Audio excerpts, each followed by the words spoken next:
History آئے کے پیارے دوستو، السلام علیکم۔ میں ہوں فہیم جلال۔ ناظرین گرامی، کیا آپ جانتے ہیں کہ یہودی حضرت عزیر علیہ السلام کو نعوذ باللہ اللہ کا بیٹا کیوں کہتے ہیں؟ اور اللہ نے انہیں 100 سال موت کی نیند کیوں سلایا؟ اور جب وہ 100 سال بعد اٹھے تو انہوں نے دنیا کو کیسا پایا؟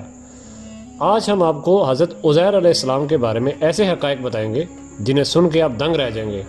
لہٰذا آپ سے گزارش ہے کہ اس قیمتی اور معلوماتی ویڈیو کو آخر تک ضرور دیکھیں۔ تو چل کے اس خوبصورت موضوع کا آغاز کرتے ہیں۔ ناظرین گرامی، حضرت عزیر علیہ السلام حضرت ہارون علیہ السلام کی اولاد اور بنی اسرائیل کے انبیاء میں سے تھے۔ اللہ تعالیٰ نے آپ علیہ السلام کو حضرت سلیمان علیہ السلام کے بعد اور حضرت زکریا علیہ السلام سے پہلے مبعوث فرمایا۔ یہ 6 صدی قبل مسیح کی بات ہے، جب بنی اسرائیل کی سرکشی، نافرمانیاں اور مشرکانہ حرکتیں حد سے تجاوز کر چکی تھی۔ ہر طرف ظلم و جبر، فساد اور لوٹ مار کا بازار گرم تھا۔ اللہ تعالیٰ نے اس زمانے کے پیغمبروں کے ذریعے بنی اسرائیل کو متنبہ فرمایا کہ اپنی ان حرکتوں سے باز آ جائیں، ورنہ گزشتہ قوموں کی طرح انہیں بھی عذاب الہی کا سامنا کرنا ہوگا۔ بار بار کی تنبیہ کے باوجود جب ان پہ کوئی اثر نہ ہوا اور ان کی بدعمالیاں روز بروز بڑھتی گئی، تو قوم عمالقہ کا ایک ظالم و سفاک بادشاہ جس کا نام بخت نصر تھا، بابل سے ایک بڑی فوج کے ساتھ آندھی اور طوفان کی طرح راستے کی حکومتوں کو پامال کرتا ہوا فلسطین کی طرف بڑھا، اور تھوڑے ہی عرصے میں اس نے اینٹ سے اینٹ بجا دی۔ توریت کے مطابق 40,000 سے زائد علماء قتل کر دیے گئے، یہاں تک کہ وہاں توریت کا ایک بھی عالم زندہ نہ بچا۔ اس کے ساتھ ہی بخت نصر نے بنی اسرائیل کے 80,000 افراد کو قیدی بنایا اور انہیں بھیڑ بکریوں کی طرح ہنکا کر بابل لے گیا، جن میں حضرت عزیر علیہ السلام بھی شامل تھے، جو اس وقت 9 عمر تھے۔ بخت نصر کے حکم پر اس کی ہونہار فوج نے بیت المقدس میں حضرت سلیمان علیہ السلام کی تمام باقیات کو تباہ و برباد کر دیا۔ عظیم الشان محلات کھنڈرات میں تبدیل ہو گئے۔ ہیکل سلیمانی میں موجود وسیع و عریض اور نادر و نایاب کتب سے مزین کتب خانہ جات کو جلا کر راکھ کر دیا، جس میں توریت کے اصل نسخے بھی موجود تھے۔ نیز تابوت سکینہ بھی غائب کر دیا گیا۔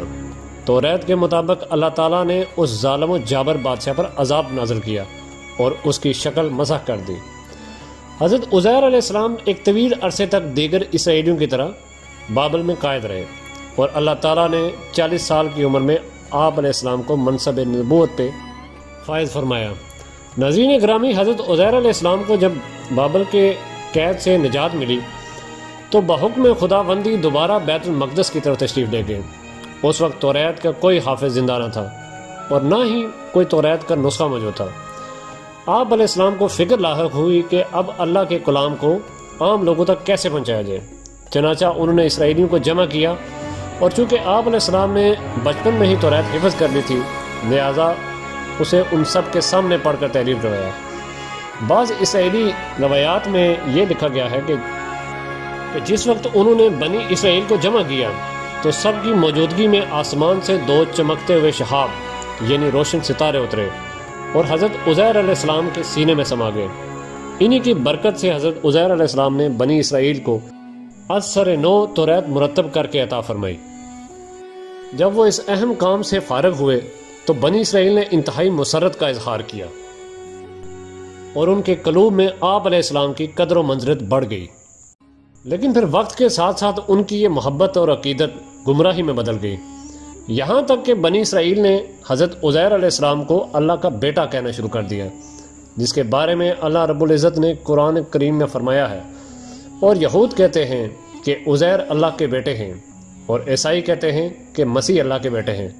یہ ان کی منہ کی باتیں ہیں۔ پہلے کافر بھی اسی طرح کی باتیں کہا کرتے تھے، یہ بھی انہی کی ریس کرنے لگے ہیں۔ اللہ انہیں ہلاک کرے، یہ کہاں بھٹکتے پھرتے ہیں۔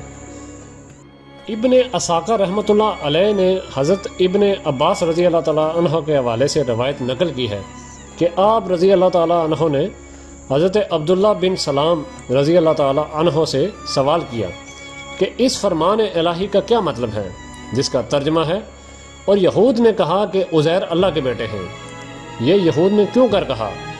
عبداللہ بن سلام رضی اللہ تعالیٰ عنہ نے فرمایا کہ حضرت عزیر علیہ السلام کو بنی اسرائیل کی خاطر پوری تاریخ حفظ کر لی، جس پر انہوں نے کہا کہ موسیٰ علیہ السلام میں اتنی طاقت نہیں رکھتے تھے کہ بغیر کتاب کے پوری توریت سنا سکیں اور پیش کر سکیں، جبکہ عزیر علیہ السلام ہمارے پاس پوری توریت بغیر لکھی اور بغیر کسی کتاب کے لے آئے ہیں۔ اسی وجہ سے بنی اسرائیل کے کئی گروہ اس بات کے قائل ہو گئے کہ عزیر اللہ کا بیٹا ہے، نعوذ باللہ۔ ناظرین گرامی، حضرت عزیر رضی اللہ تعالیٰ عنہ کی حیات طیبہ کے بارے میں قرآن و احادیث اور تاریخی کتب میں زیادہ مواد نہیں ملتا۔ قرآن کریم کی سورہ توبہ میں صرف ایک جگہ آپ علیہ السلام کا نام مرکوز ہے۔ اس کے علاوہ سورہ بقرہ کی آیت 259 میں جو واقعہ بیان کیا گیا ہے، اس کے بارے میں علماء و مفسرین کا کہنا ہے کہ وہ حضرت عزیر علیہ السلام کے بارے میں گیا ہے۔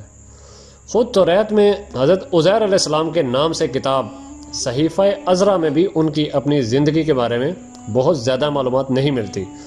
صرف اس قدر پتہ چلتا ہے کہ جس وقت بخت نصر نے بیت المقدس پہ حملہ کیا تھا تو آپ کم عمر تھے اور قید کر کے بابل لے جائے گئے تھے۔ پھر بابل کی قید سے دوبارہ بیت المقدس کی تعمیر تک آپ علیہ السلام بنی اسرائیل کے ساتھ ہی رہے۔ حضرت عزیر علیہ السلام کا قصہ قرآن پاک میں بیان کیا گیا ہے۔ قرآن کریم کی سورہ بقرہ میں ارشاد باری تعالیٰ ہے، اور پھر اس شخص کو دیکھو جس کا گزر اس بستی پر ہوا جو چھت کے بل اوندھی پڑی تھی۔ وہ کہنے لگا اس کی موت کے بعد اللہ تعالیٰ اسے کیسے زندہ کرے گا؟ تو اللہ تعالیٰ نے اسے مار دیا 100 سال کے لیے۔ پھر اسے اٹھایا، پوچھا بتاؤ کتنی مدت پڑے رہے ہو؟ کہنے لگا 1 دن یا دن کا کچھ حصہ۔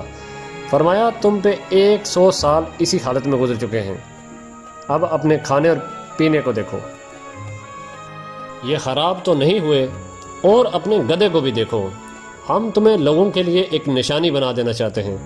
پھر دیکھو کہ ہڈیوں کے اس پنجر پر ہم کس طرح گوشت کو چڑھاتے ہیں۔ اس طرح جب حقیقت اس کے سامنے بالکل نمایاں ہو گئی تو اس نے کہا کہ میں جانتا ہوں کہ اللہ ہر چیز پہ قادر ہے۔ ناظرین گرامی، مفسرین فرماتے ہیں کہ اس آیت میں جس شخص کا ذکر ہے وہ حضرت عزیر علیہ السلام ہے۔ حضرت علی رضی اللہ تعالیٰ عنہ، حضرت عبداللہ بن عباس رضی اللہ تعالیٰ عنہ اور حضرت عبداللہ بن سلام رضی اللہ تعالیٰ عنہ کا رجحان بھی اس جانب ہے کہ یہ واقعہ حضرت عزیر علیہ السلام کے متعلق ہے۔ مفسرین بھی یہ فرماتے ہیں کہ جب حضرت عزیر علیہ السلام بابل میں بخت نصر کی قید سے نجات ملی تو اللہ تعالیٰ نے انہیں حکم دیا کہ اب تم واپس بیت المقدس جاؤ، ہم اسے دوبارہ آباد کریں گے اور ایک خوبصورت اور پر رونق شہر بنائیں گے۔ چنانچہ وہ جب وہاں پہنچے اور شہر کو تباہ و برباد اور کھنڈر پایا تو حیرت اور تعجب کے ساتھ بے اختیار ان کے منہ سے نکلا کہ اس مردہ بستی کو کیسے زندگی ملے گی۔ اللہ جل شانہ کو یہ بات پسند نہیں آئی۔ اس کے بعد ان کی موت کی نیند کا واقعہ پیش آیا۔ پھر جب وہ دوبارہ زندہ کیے گئے تو بیت المقدس یعنی یروشلم ایک آباد اور پر رونق شہر تھا۔ حافظ ابن کثیر رحمۃ اللہ علیہ اسحاق بن بشر رحمۃ اللہ علیہ کے حوالے سے تحریر فرماتے ہیں کہ حضرت عزیر علیہ السلام بڑے دانا اور نیک انسان تھے۔ ایک دن اپنی زمین کی طرف نکلے، واپسی پہ ایک ویران عمارت میں ٹھہر گئے کیونکہ گرمی سخت تھی۔ آپ علیہ السلام نے اپنے گدھے سے اتر کر عمارت میں داخل ہوئے۔ آپ علیہ السلام کے ساتھ کھانے کے 2 ٹوکرے تھے، ایک ٹوکرے میں انجیر اور دوسرے میں انگور تھے۔ آپ علیہ السلام نے اپنے پاس پیالہ نکالا اور اس میں انگور نچوڑے، پھر خشک روٹی نکالی اور اسے مشروب میں ڈال دیا تاکہ نرم اور میٹھی ہو جائے تو کھا لو۔ پھر آپ علیہ السلام تھوڑی دیر کے لیے لیٹ گئے۔ نظریں عمارت کی ویران چھت کی طرف اٹھی تو دیکھا کہ یہ عمارت اپنے عرشے پہ کھڑی ہے اور اس کے رہنے والے مر کھپ چکے ہیں جن کی بوسیدہ ہڈیاں بکھری پڑی ہیں۔ تو آپ علیہ السلام کی زبان سے بے ساختہ نکلا کہ اللہ کیسے ان کو موت کے بعد زندہ فرمائے گا۔ آپ علیہ السلام کو یہ شک نہیں تھا کہ اللہ ان کو زندہ نہیں فرمائے گا، بلکہ اس کے طریقوں کیفیت پر تعجب کرتے ہوئے فرمایا تھا۔ پھر اللہ عز و جل نے حضرت جبرائیل علیہ السلام کو ان کے پاس بھیجا، جنہوں نے حضرت عزیر علیہ السلام کی روح قبض کر لی، اور پھر 100 سال تک اللہ نے ان کو یوں ہی موت کی نیند سلائے رکھا۔ ناظرین گرامی، اس دوران بنی اسرائیل پہ بہت سارے واقعات و حادثات رونما ہوئے اور بیت المقدس پھر سے آباد ہو کے پر رونق شہر بن گیا۔ پھر اللہ تعالیٰ نے آپ علیہ السلام پہ دوبارہ روح پھونک دی۔ آپ علیہ السلام زندہ ہو کر بیٹھ گئے تو فرشتے نے پوچھا کہ آپ علیہ السلام یہاں کتنی مدت رہے؟ جواب دیا کہ 1 دن یا دن کا کچھ حصہ۔ دراصل آپ علیہ السلام دن کے شروع میں آرام فرمائے رہے تھے، اور اس وقت غروب آفتاب کا وقت تھا۔ فرشتے نے کہا کہ نہیں، بلکہ آپ علیہ السلام 100 برس تک اسی حالت میں رہے۔ آپ اپنے کھانے پانی کو دیکھیے جو اب تک بدلا تک نہیں ہے۔ جب حضرت عزیر علیہ السلام نے اپنے کھانے کی طرف نظر دوڑائی تو انگور کا شیرہ اور خشک روٹی اپنی اسی حالت میں تھے، دونوں میں کوئی تغیر پیدا نہیں ہوا تھا۔ اسی طرح انجیر اور انگور بھی اسی طرح تر و تازہ تھے۔ پھر آپ علیہ السلام کے دل میں بتائی گئی مدت کے بارے میں انکار کا خیال پیدا ہوا تو فرشتے نے کہا کہ آپ علیہ السلام میری بتائی ہوئی مدت پہ بعید اور غلط سمجھ رہے ہیں، تو پھر ذرا اپنے گدھے کی طرف تو دیکھیے۔ جب حضرت عزیر علیہ السلام نے گدھے کی طرف دیکھا تو حیران رہ گئے، کیونکہ اس کی ہڈیاں گل سڑ کے بوسیدہ ہو چکی تھی۔ فرشتے نے ہڈیوں کو حکم دیا تو ہڈیاں ہر طرف سے اکٹھی ہو کر ایک جگہ جمع ہوئی اور پھر ڈانچہ بن گئی۔ حضرت عزیر علیہ السلام حیران ہو کر اللہ کی قدرت کا نظارہ دیکھ رہے تھے۔ پھر اس ڈانچے پر رگیں چڑھی، پٹھیں بنی، گوشت چڑھا اور پھر ان پہ کھال اور بال آ گئے۔ پھر فرشتے نے اس پہ پھونک ماری تو گدھا آسمان کی طرف اپنا سر اور کان اٹھائے آوازیں نکالتا ہوا کھڑا ہو گیا۔ جب حضرت عزیر علیہ السلام نے قدرت الہی کی یہ نشانیاں دیکھی اور شہر کو پہلے سے زیادہ بارونق پایا تو بول اٹھے کہ میں یقین کرتا ہوں کہ اللہ ہر چیز پہ قادر ہے۔ جی تو پیارے دوستو، یہ تھی ہماری آج کی ویڈیو۔ امید ہے آپ کو ویڈیو پسند آئی ہوگی۔ اگر ایسا ہی ہے تو ویڈیو کو زیادہ سے زیادہ اپنے دوستوں کے ساتھ شیئر کریں اور چینل پہ نئے آنے والے دوست چینل کو سبسکرائب کر لیں۔ اگلی ویڈیو تک اپنے دوست فہیم جلال کو اجازت دیں۔ اللہ حافظ۔